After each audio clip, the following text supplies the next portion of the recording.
Wow, purong-puro. Today is November 9. November 9, tayo ay mag-harvest. Hindi tayo mag-split, harvest lang. Harvest lang ng ating stainless bee colonies.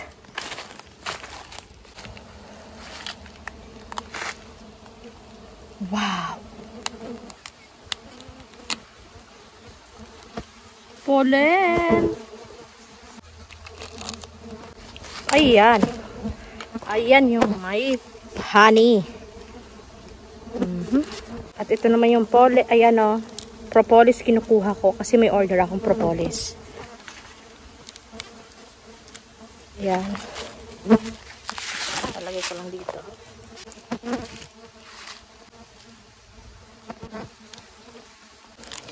Ooh. Another pollen. Marami din tayong order na pollen. Kaya, yan. Propolis. Ating honey, kalahating pollen. At ayan, okay na yan. Lalagyan ulit namin ng bao. Hindi na namin gagalawin kasi hindi kami magi-split. Ang ginawa namin, harvest lang. Ayan, tinira na namin at ibabalik namin yung mga bao na tinanggal natin. Yan, balik. Ganyan po pag harvest lang. Yan, ganyan lang po yung dapat natin gawin. Huwag natin gagalawin yung mga brood dyan. Kasi kawawa naman sila. Maganda kasi mag-split kapag tag-init lang.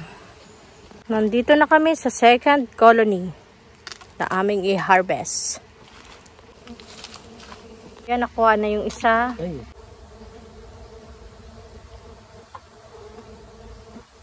Ito naman yung ika-tatlong bao. Ang ganda. Naiwan.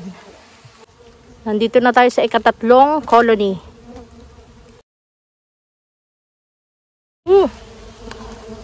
Wow! Purong-puro! Wow! Puro! Dalawa na silang puro, oh. Ito, ay, kaganda. Kaganda.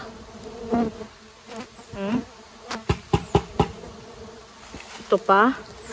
Dalawa na silang puro. Ganyan yan dyan. Yan. At mamaya tutusok-tusukin lang konti. Mag-i-stack na siya pababa. Ay, pupunta na siya sa baba yung honey.